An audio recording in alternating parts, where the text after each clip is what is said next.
মধ্যপ্রাচ্যের চলমান সংঘাতের কারণে বিশ্বজুড়ে জ্বালানি বাজারে এরই মধ্যে ভয়াবহ অস্থিতিশীলতা শুরু হয়ে গেছে।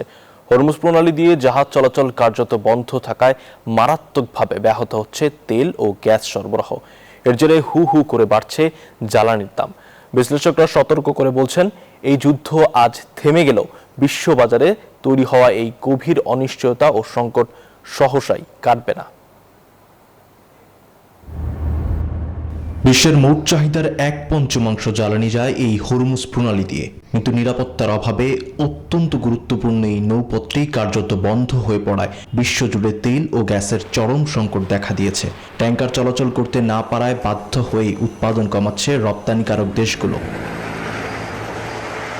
জ্বালানির এই লাগামহীন মূল্যবৃদ্ধি পুরো বিশ্ব অর্থনীতিকে ফেলেছে চরম বিপাকে। বিশেষ করে যুক্তরাষ্ট্রে এর মারাত্মক প্রভাব পড়ছে। তেলের দাম বেড়ে যাওয়ায় সেখানে মূল্যস্ফীতি ও জীবনযাত্রায় ব্যয় এতটাই বাড়ছে যা বিশ্ব অর্থনীতিকে আবারও একটি ভয়াবহ মন্দার দিকে ঠেলে দিতে পারে। পুরো ব্যবস্থাটি একরকম অচল হয়ে পড়ছে। হরমুজ প্রণালী দিয়ে স্বাভাবিক ট্যাঙ্কার চলাচল শুরু না হওয়া পর্যন্ত জ্বালানির দাম বাড়তেই থাকবে।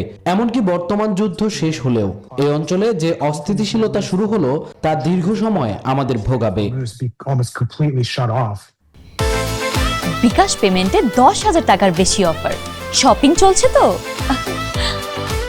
সার্বিক পরিস্থিতি বিবেচনায় বিশ্লেষকদের আশঙ্কা, সংঘাত এখনই শেষ হলেও জ্বালানি খাতের এই বিপুল ক্ষতি সহজে পুষিয়ে ওঠা সম্ভব নয়। বরং এই অঞ্চলে নতুন করে শুরু হওয়া ভূ রাজনৈতিক অস্থিতিশীলতা আগামী কয়েক বছর ধরে বিশ্ববাজারকে রাখবে চরম দুশ্চিন্তায়। Desk report, news 24।